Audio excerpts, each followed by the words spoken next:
एक दिन कालू के घर शाम के वक्त डोरबेल बजती है। लगता है न्यूज़पेपर वाला आ गया है।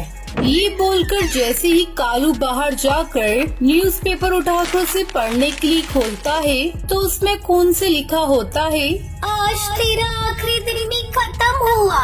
उल्टी गिनती शुरू कर दे क्योंकि मैं वापस आ गई हूँ। नहीं नहीं नहीं, ऐसा नहीं हो सकता, कुछ नहीं होगा मुझे। तभी एक चिड़िया साइकिल चलाते हुए घंटी बजाती है और एक अखबार कालू के ऊपर फेंकती है। कालू उस भूतिया चिड़िया की आत्मा को देखकर डर जाता है और डरते हुए उस अखबार को खोलता है। मैं वापस आ गई हूँ और तुझसे बदला लेकर ही रहूंगी। नहीं नहीं नहीं नहीं, ये सब झूठ है माँ, जल्दी बाहर आओ। क्या हुआ? तुम इतनी आवाज क्यों लगा रही हो? देखो इस अखबार में खून से क्या लिखा है। कालू के कहने पर सुंदरी कौवी उस अखबार को पढ़ती है जिसमें नॉर्मली दैनिक समाचार लिखा हुआ था। कुछ भी तो नहीं लिखा, कोई खून वून नहीं है। तुम पागल हो गए हो क्या? जाओ थोड़ी देर जाकर सो जाओ। ये सुनकर कालू कौवा सोने के लिए चला जाता है। कुछ देर बाद जैसे ही कालू अपनी आंखें खोलता है तो उसके सामने भूतिया टूनी चिड़िया की आत्मा होती है। क्यों कालू, नींद पूरी हुई या नहीं? चल कोई बात नहीं, मैं वापस आ गई हूँ, तुझे हमेशा के लिए सुला देती हूँ। मुझे छोड़ दो, अरे छोड़ दो मुझे, भगवान के लिए मुझे बख्श दो, मैं मरना नहीं चाहता।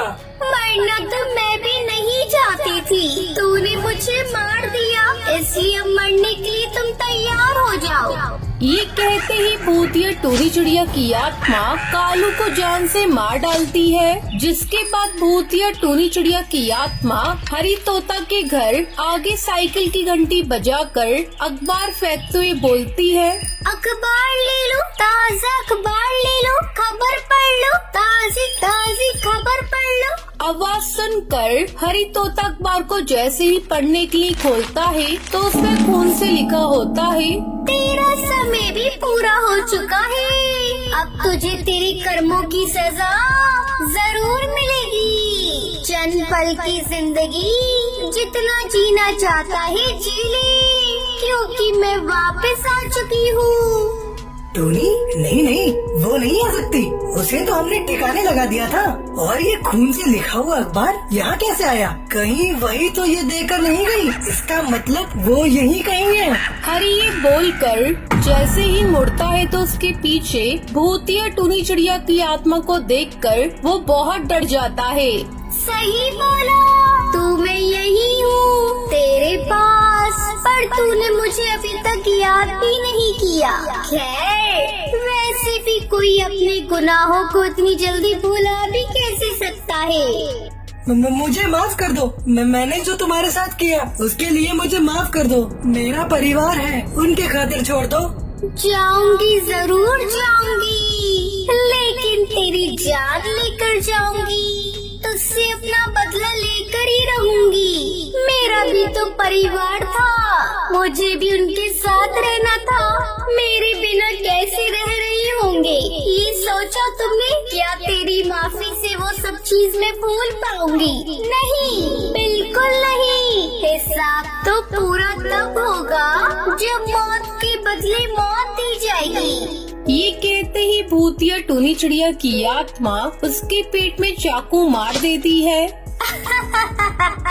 मार डाला, इसे भी मार डाला, अब बस बंटी कबूतर बचा है, उसे भी ठिकाने लगा दूं, तभी मेरा इंतकाम पूरा होगा।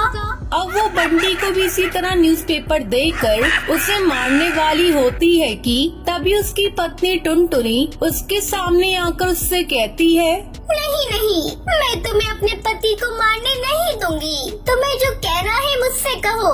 मैं निर्दोष पक्षियों को नहीं मारती, बेहतर होगा तू मेरे सामने से हट जा। आज इसलिए किए की सजा इसको देकर ही रहूंगी। तुम्हारा पति कोई दूध का धुला नहीं है, इस इसकी कड़वी सच्चाई मैं तुम्हें आज बताती हूँ।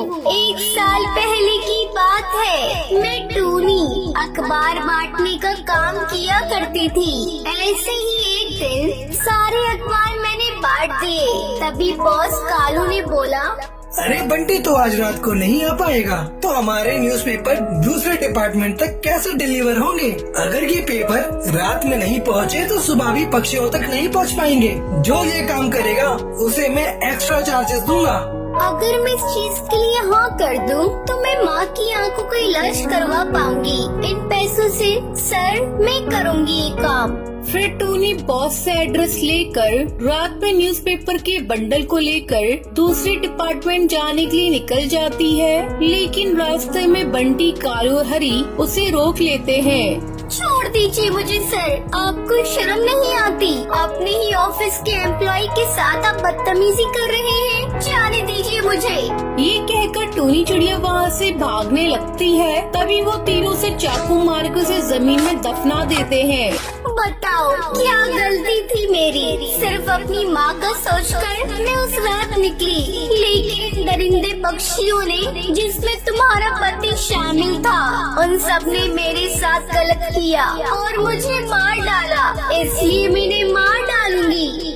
ये बोलकर भूतिया चिड़िया की आत्मा उसके पति बंटी को भी मार डालती है और अपना बदला लेकर वो हमेशा के लिए चली जाती है। शाम के वक्त टूनी चिड़िया और सुंदरी कौवी अपनी बिरयानी का ठेला लेकर जा रही थी। अरे बिरयानी ले लो, बिरयानी ताजा ताजा गरम गरम बिरयानी, लाजवाब चिकन वाली मजेदार बिरयानी, जल्दी जल्दी ले लो, कहीं ऐसा ना हो कि खत्म हो जाए। उन दोनों की आवाज सुनकर हरी तोता आकर कहता है, अरे चिड़िया, बिरयानी कैसे दी? जरा एक प्लेट देना। हाँ हाँ बेटा, ये ले लो और खाकर बताओ कैसी है। अरे वाह, ये तो बहुत अच्छी बिरयानी है, लेकिन इसमें हड्डी के टुकड़े हैं। हाँ तो होंगी ही, इसमें पक्षियों की हड्डी और मांस के टुकड़े हैं। माँ जी जरा इसे और बिरयानी डालना तो। क्या पक्षियों के मांस और हड्डियों के टुकड़े? ये क्या खिला दिया आपने? मेरा धर्म भ्रष्ट कर दिया। अब जब खा ही लिया है तो और खा लो, क्योंकि उसके बाद तो तुम मार दिए जाओगे। ये तुम क्या बोल रही हो? छोड़ दो मुझे। ये सुनते ही दोनों सास बहू हरी को एक झटके में मार देती है और बाद में उसकी बिरयानी बनाकर फिर से बेचने लगती है। जो भी पक्षी बिरयानी खाता वो दोनों ने मार डालती। ऐसे ही अगले दिन शाम को टुनटुनी नाम की चिड़िया अपने घर जा रही थी। अरे आज कुछ पका हुआ मिल जाता तो घर ले जाती, खाना नहीं पकाना पड़ता। आज वैसे भी बहुत थक गई हूँ। तभी टुनटुनी बिरयानी बेचने वाली भूतिया चिड़िया की आत्मा को देखती है। अरे बहन, जरा 1 किलो बिरयानी पैक करना और 1 प्लेट खाने के लिए देना, बहुत भूख लग रही है। तभी सुंदरी कौवी उसे बिरयानी खाने के लिए देती है। अरे ये बिरयानी कुछ अलग सी है, इसमें ऐसा क्या है इस बिरयानी के अंदर? बताओ मुझे। ये आम बिरयानी नहीं है, ये तुम जैसे पक्षियों की बिरयानी है। अब तो तेरा मरना तय है, कोई नहीं आएगा तुझे बचाने। तेरा भी वही होगा जो बाकी पक्षियों का हुआ है, बिरयानी बनेगी। छोड़ो मुझे, छोड़ो छोड़ो, मेरा पति मेरा इंतजार कर रहा होगा। अब तो तेरी सीधा स्वर्ग की टिकट कटेगी। ज्यादा बुरा लग रहा है तो अपने पति का एड्रेस बता दो, उसे भी हम बिरयानी बनाकर तेरे पास पहुंचा देंगे। भूतिया टूनी चिड़िया की आत्मा इसी तरह पक्षियों को अपनी बिरयानी के जाल में फंसा लेती है और फिर उन्हें खिलाकर उन्हें मार डालती है। बिरयानी वाली सास बहू का सिलसिला यूं ही चलता रहता है। पर एक दिन उन दोनों को ये सब करता हुआ बंटी कबूतर देख लेता है। क्या तुम्हें रत्ती भर भी शर्म नहीं है कि तुम दोनों इतने मासूम पक्षियों की जान लेकर उन्हें मार रही हो? मैं पूछता हूँ, आखिर तुम ये सब क्यों कर रही हो? ये सब करने की हमारी खास वजह है, क्योंकि हम दोनों के साथ पक्षियों ने बहुत बुरा किया है। कुछ महीने पहले की बात है, मेरा नाम टूनी था। मैं मेरी सास सुंदरी कौवी के साथ इसी जंगल में रहा करती थी। मुझे और मेरी सास को बिरयानी बहुत पसंद थी। एक दिन मेरी सास ने मुझसे कहा, बहू, मैं सोच रही हूँ क्यों न हम सास बहू बिरयानी बनाने का कारोबार खोल दें। वैसे ही जंगल में सब पक्षियों को बिरयानी बहुत पसंद है। हम दोनों ने भगवान का नाम लेकर बिरयानी बनाने का धंधा शुरू किया। कुछ ही दिनों में हमारा कारोबार बहुत ही अच्छा चलने लगा। पर एक दिन कड़कनाथ सेठ और टुन्नू चिड़ा हमारी दुकान पर आते हैं। अरे चिड़िया, जल्दी से 2 प्लेट गर्मा गर्म बिरयानी लगा और हाँ, तंगड़ी ज्यादा डालना। जी भैया, अभी देती हूँ। दोनों खा पी कर बिना पैसे दिए जाने लगते हैं कि टूनी से रोककर कहती है, अरे भैया, पैसे तो देते जाइए। ओए, जरा समझा इसे कि कौन हूँ मैं। इस पूरे एरिया में मेरी कड़कनाथ सेठ दादागिरी चलती है और तू कड़कनाथ सेठ से पैसे लेगी। देखो बेटा, मेहनत से बनाया है, इसकी रकम तो अदा करो। मैंने अभी शुरू किया है ये काम, पैसे दो हमारे। ये सुनकर कड़कनाथ सेठ और टुन्नू चिड़ा उन दोनों को जान से मार देते हैं, जिसके बाद से उनकी आत्मा तड़पने लगती है और कहती है, इसने हमारे साथ बेईमानी की, इसलिए अब हम दोनों इन दोनों को नहीं छोड़ेंगे, इन दोनों को मार डालेंगे। ऐसा कहते ही दोनों ने बेरहमी के साथ तड़पा तड़पा कर मार डालती है। तेरी वजह से हमारा बिरयानी का बिजनेस बंद हो गया, लेकिन मरने के बाद भी हम बिरयानी बनाएंगे पक्षियों को मारकर, और सबसे पहले तेरी ही बिरयानी बनाऊंगी। बस तब से हमने पक्षियों को मारकर उनकी बिरयानी बेचना शुरू कर दिया। देखो, मेरी बात मानो तो तुम दोनों को मुक्ति ले लेनी चाहिए। वैसे भी तुम दोनों ने अपना बदला तो उन गुंडों से ले ही लिया है। क्यों मासूम पक्षियों की जान लेकर अपने ऊपर पाप चढ़ा रही हो?